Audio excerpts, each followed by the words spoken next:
अस्सलाम वालेकुम dear students, welcome back to my channel. I hope आप सब खैरियत से होंगे। बेटा आज हमने चैप्टर 14 स्टार्ट करना है, 10th क्लास। चैप्टर का नाम है लाइट। तो बेटा बगैर टाइम वेस्ट किए हम न्यूमेरिकल सॉल्व करते हैं। स्टेटमेंट रीड करने लगी हूँ बेटा, तवज्जो से समझेंगे। 14.1 numerical.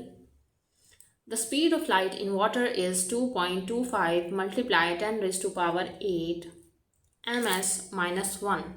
Calculate the refractive index of water. Speed of light आपको बता दी गई है, अब आपने रिफ्रैक्टिव इंडेक्स फाइंड करना है वाटर का।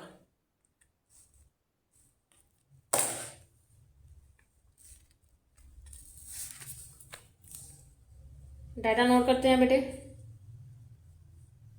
स्पीड ऑफ लाइट को हम सी से लिखेंगे।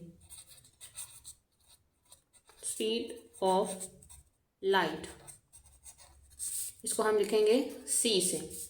Speed of light in water, ठीक है, ये बात याद रहे। Speed of light in water मैं यहाँ मेंशन भी कर देती हूँ, इन वाटर। अब बेटा आप इसको ना कुछ इस तरह समझें कि देखिए मैंने रफली डायग्राम एक बनाई थी। देखिए मिसाल के तौर पे आप यूँ समझें कि जो ये वाला एरिया है ना, ये है वाटर। अब लाइट जो है एयर से ट्रैवल करती हुई आ रही है और इस वाटर में वो एंटर होगी, तो थोड़ी सी वो बेंड होगी, उसका एंगल थोड़ा सा चेंज होगा, सेम उसी एंगल से नहीं आएगी वो। अब ये है वाटर, यानी इसको हम मीडियम कह रहे हैं इसमें।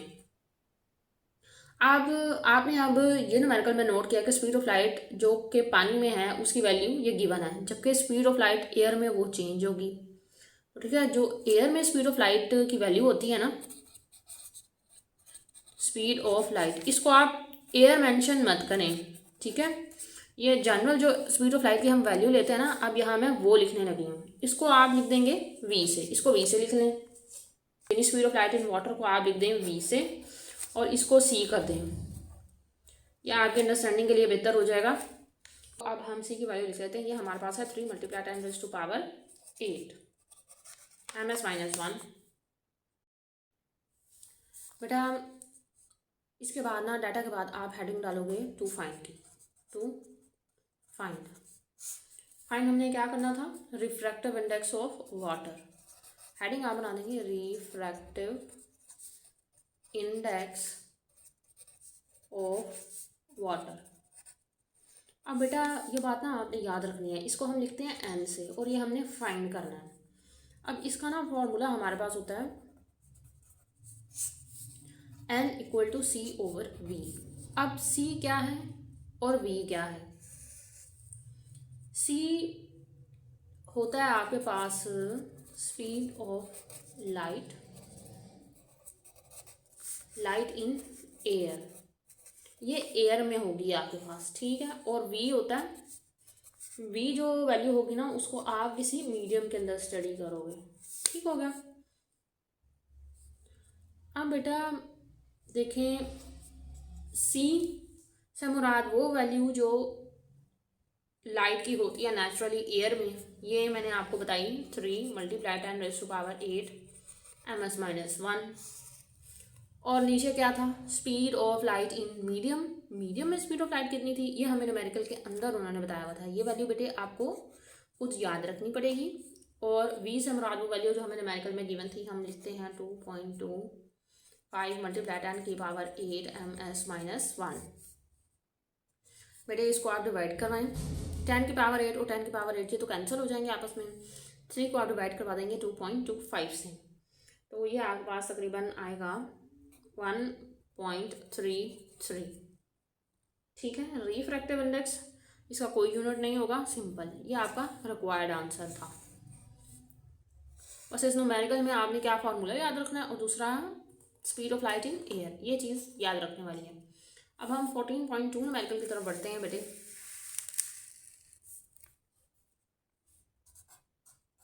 14.2 न्यूमेरिकल, डाटा की हेडिंग दें।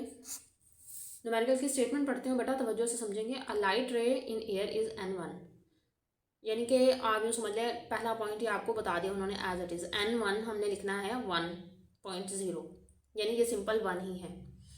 स्ट्राइक्स आ ग्लास सरफेस, वो टकरा जाती है किसी ग्लास की सरफेस के साथ, और उसका एन यानी उसके रिफ्रैक्टिव इंडेक्स की वैल्यू हमें बताई हुई है 1.5 at an angle of incidence 30 degree, 30 degree के एंगल पर वो टकराती है।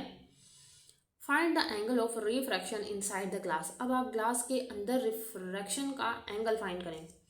इसको ना मैं कुछ इस तरह समझाता हूँ। देखें, एक लाइट रे है एयर में, ये मीडियम है आपके पास एयर का, ठीक है। यहाँ मैं एरो बना देती हूँ जाहिर करने के लिए कि ये लाइट रे है। ग्लास की सरफेस पे आप यूँ समझें कि जो डाउनवर्ड एरिया है वो सारा है ग्लास का, ठीक है। इसको आप समझें ग्लास। अब यहाँ एन की वैल्यू है 1.0, जबकि ग्लास में वैल्यू हमें बता दी गई वो है 1.5, और एंगल ऑफ इंसिडेंस क्या है 30 डिग्री, ठीक है। Find the angle of refraction inside the glass. आप इस एंगल को 30 डिग्री समझें। अब ग्लास के अंदर लाइट जितनी बेंड होगी, ठीक है, ये नॉर्मल एंगल होता है, इसे हम डॉटेड लाइन से जाहिर करते हैं। अब ग्लास के अंदर ये कितना बेंड होके पास करेगी वो हमने अब एंगल फाइंड करना है। चलिए बेटे अब हम डाटा पुट करते हैं। डाटा का पहला पॉइंट आप लिखेंगे n1 क्या था, n1 speed of light in air, ठीक है। स्पीड क्या है, रिफ्रैक्टिव इंडेक्स है, ठीक है। n जो है वो रिफ्रैक्टिव इंडेक्स को जाहिर करता है 1.0, और n2 आपके पास है 1.5। एंगल ऑफ इंसिडेंस, अच्छा यहाँ लिखें angle of incidence equal to θ1, ये लिख दें 30 डिग्री, और θ2 आपने फाइंड करना है, ये आपने फाइंड करना है। यहाँ हेडिंग बना देंगे टू फाइंड की, तो ये आपका दूसरा पॉइंट हो जाएगा। ये डाटा हो गया, दूसरा पॉइंट टू फाइंड का हो गया, और तीसरा पॉइंट होता है आपका फार्मूले का। अच्छा तो बेटे फार्मूला की हेडिंग दें।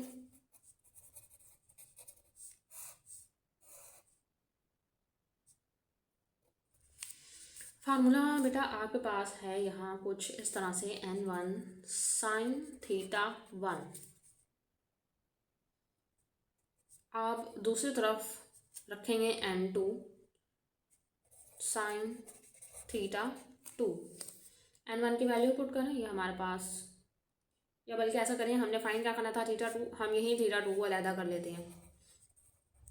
n1 sin θ1 ये ऐसे ही रहने दें। n2 sin θ2 के साथ क्या मौजूद है n2 को आप दूसरी तरफ ले आए, ये आपके पास यहाँ बच गया sin θ2। तो ये आपके पास फार्मूला बन गया आपका। असल में आपने इस फार्मूले से ये नया फार्मूला बना लिया। अब यहाँ आप वैल्यू प्लेस करें n1 की वैल्यू, इसको मैं थोड़ा इस तरफ करके लिख रही हूँ, आप एक ही तरफ तरतीब से लिखेंगे। बेटा मैं नेक्स्ट स्टेप यहाँ से सॉल्व करना स्टार्ट कर रही हूँ, आप तमाम सोल्यूशन को एक ही साइड पर रहते हुए सॉल्व करेंगे। n1 की वैल्यू है आपके पास, देखिए ये n1 है, n1 की वैल्यू आपके पास है 1, देखिए 1.0। साइन θ1 जो कि इंसिडेंस था वो है 30 डिग्री, साइन 30 डिग्री लगा दें, ये 1 से मल्टीप्लाई हो जाएगा तो साइन 30 ही आएगा। अब साइन 30 की वैल्यू हम खुद कैलकुलेट करेंगे। अब n2 की बात करते हैं। n2 हमारे पास 1.5 था, इक्वल टू साइन θ2। आप अब साइन 30 डिग्री की वैल्यू फाइंड करें, ये तकरीबन होती है 0.5, ठीक है, divided by 1.5 equal to sine θ2। आप बेटे इन दोनों को डिवाइड करवाएं, ये है 5, 0.5 डिवाइडेड बाय 1.5, ये तकरीबन आपके पास आएगा 0.33 इक्वल टू साइन θ2। क्या करें अब, बल्कि इसी के नीचे ही कर देती हूँ। देखें ये है आपके पास, इसको इस फॉर्म में लिखें कि साइन θ2 आपके पास आ रहा है 0.33 के इक्वल, 0.33 के इक्वल आ गया। अब नेक्स्ट साइड आप देखें कि आप क्या करें, θ2 को एक तरफ रखें और दूसरी तरफ साइन ले जाएं। जब साइन आप एक तरफ से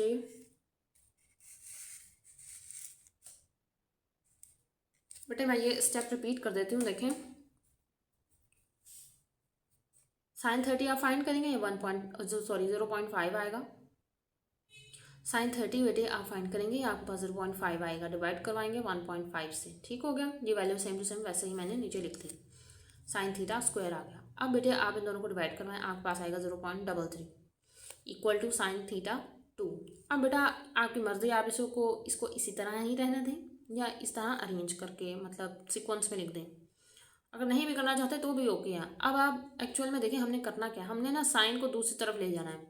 जब हम साइन को दूसरी तरफ ले जाएंगे तो इसके ऊपर आएगा इन्वर्स का साइन। अब आप यही चीज़ देखें कि देखें θ2 हमने एक की तरफ रहने दिया, साइन जब दूसरी तरफ ले गए तो इस पर आ गया इन्वर्स का साइन। देखें θ2 एक तरफ रहने दिया, साइन जब दूसरी तरफ ले गए तो इन्वर्स का साइन आ गया। अब इसके ऊपर साथ ही वैल्यू प्लेस कर दो 0.33 की।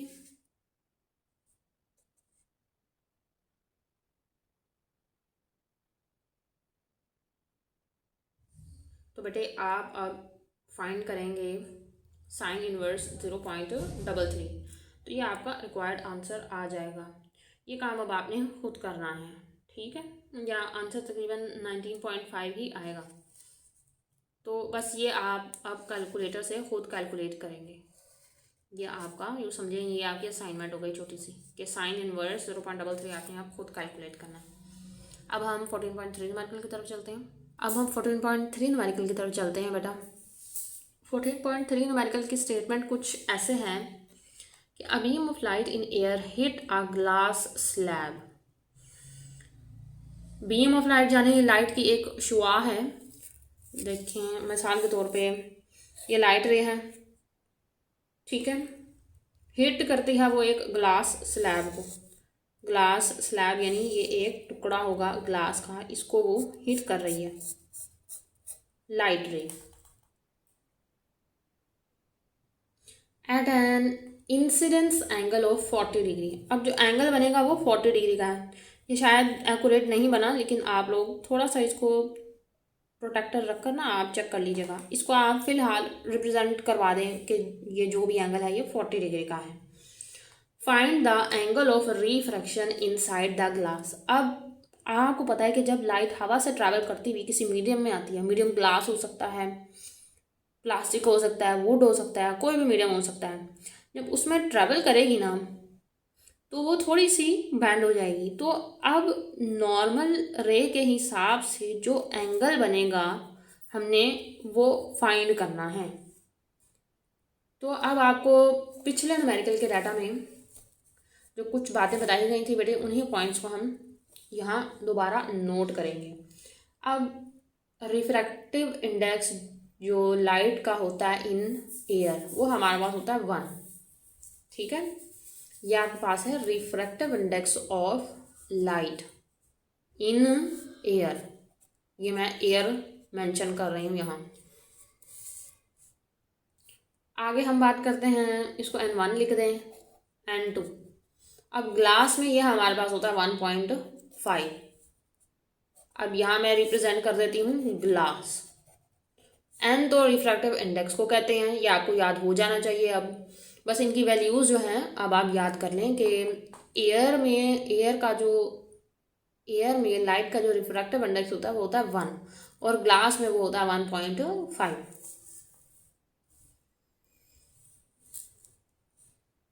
और बेटा आपको एंगल क्या बताया हुआ है, θ1।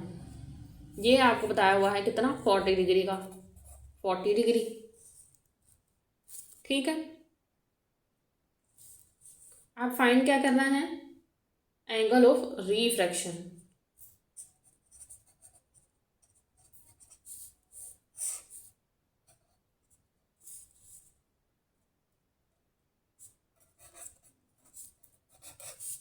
एंगल ऑफ रिफ्रैक्शन इसको आप θ2 से रिप्रेजेंट करेंगे, क्वेश्चन मार्क लगाएंगे। ये चीज़ आपने फाइंड करनी है। फॉर्मूला की हेडिंग दे देंगे, प्रीवियस फार्मूला यहाँ यूज़ होगा। प्रीवियस फार्मूला हमारे पास क्या था, N1 sin θ1 equal to N2 sin θ2। Very good. अब sin θ2 यानी इसको अकेला कर देंगे। इसके साथ क्या है n2 दूसरी तरफ ले जाकर डिवाइड करवा देंगे। ये हिस्सा सेम टू सेम आप ऐसे नीचे लिख दें। अब यहाँ है n2 को इधर लें, साइन थीटा 2, असल में थीटा 2 फाइंड करवाना है, तो जिस वैल्यू को हमने फाइंड करवाना होता है ना उसको हम अकेला कर देते हैं। इसके साथ क्या टर्म थी n2, तो उसको दूसरी तरफ ले जाएंगे। तो सेम आपने देखा कि यहाँ ये आके डिवाइड हो गई, तो ये हमारे पास फार्मूला बन गया साइन थीटा 2 का। अब देखें, वैल्यू प्लेस करवाएं।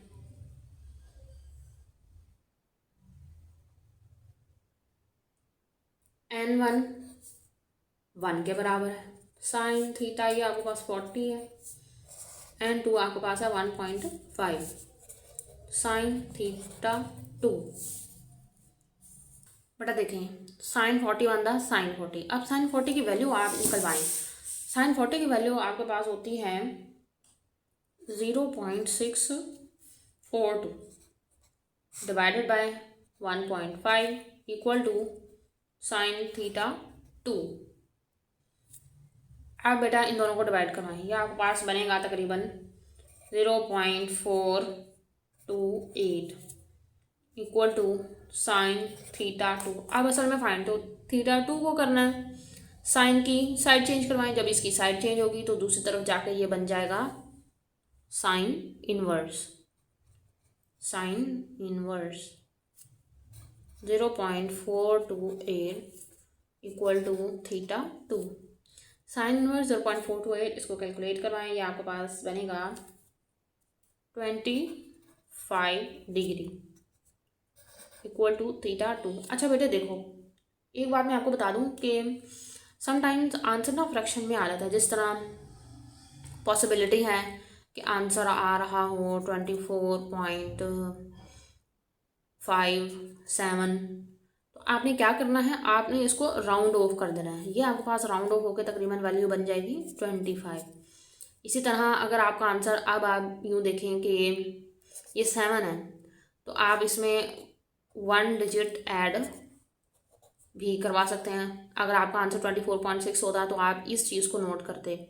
राउंड ऑफ का कॉन्सेप्ट बेटे छोटी क्लासेस में पढ़ाया जाता है, आप लोग कोशिश करें कि अपना ये कॉन्सेप्ट जो है वो रिवाइज़ करें, क्योंकि कैलकुलेटर में इस तरह के कैलकुलेशंस में ना डेसिमल फॉर्म में आंसर आते हैं, लार्जर वैल्यूज़ आ जाती हैं, तो आप लोगों को राउंड ऑफ नहीं करना आता समटाइम, तो आप कंफ्यूज हो जाते हैं। तो आपने कोशिश करनी है कि डिजिट्स का ख्याल करना है। अगर कोई डिजिट 5 या 5 से बड़ा हो तो पिछली वैल्यू में 1 ऐड करवा देना है।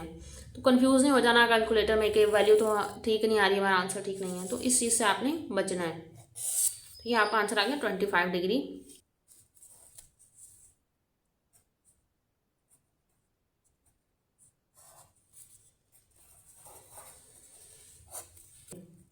अ ray of light travel from air, एक लाइट एयर से ट्रैवल कर रही है इनटू एन अननोन लिक्विड, किसी अननोन लिक्विड में। ये है अननोन लिक्विड, इस लिक्विड के अंदर अब लाइट ट्रैवल करेगी।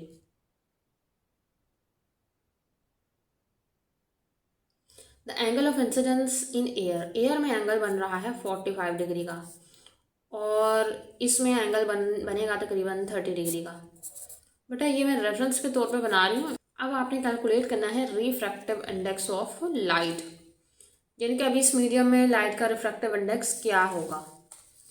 तो पहले सिंपल हम डाटा पुट करते हैं। डाटा हमारे पास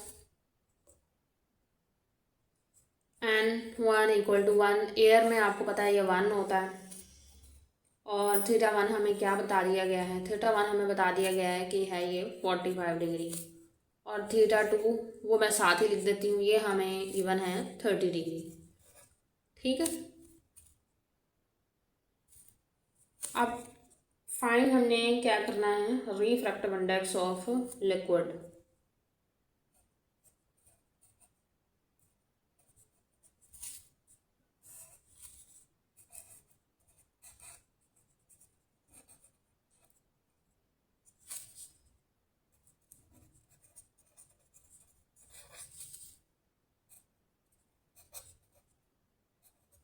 ये आपने फाइंड करना है। फार्मूला प्लेस करेंगे,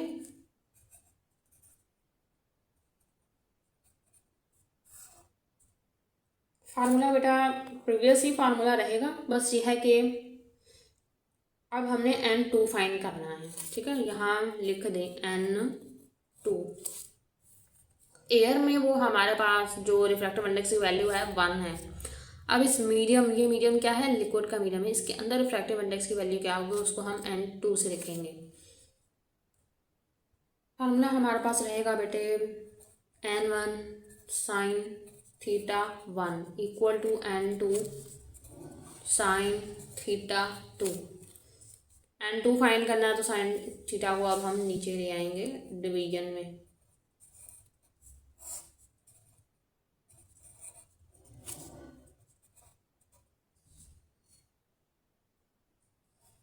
बट आप वैल्यू प्लेस करवाएं N1 1 के बराबर ही है, साइन थीटा 1 हमारे पास क्या बनेगा, थीटा 1 की वैल्यू है 45 degree divided by sine theta 2। Sign theta 2 हमारे पास है 30 डिग्री इक्वल टू N2। क्या करें, साइन 45 कैलकुलेट करवाएं। या आपके पास वैसे तो जो टेबल याद करवाया जाता है ना बच्चों को, उसमें यही वैल्यू होती है √2/2। ठीक है, अब आप देखें 30 साइन 30 आप प्लेस कर दें 1/2, या कैलकुलेटर से बेटे फ्रैक्शन वाली टर्म्स भी आप पुट कराना चाहते हैं तो आप इस तरह पुट करवा दीजिएगा, कोई प्रॉब्लम नहीं। आगे सोल्यूशन तो आपका जो है वो फ्रैक्शन में ही आएगा 1.414। ये आपका है रिक्वायर्ड आंसर, यानी कि N2 आपके पास बनेगा N2 इक्वल टू 1.414। ये आपका है required solution. Students, don't forget to like, share and subscribe my channel for more upcoming educational content. Thank you. Allah Hafiz.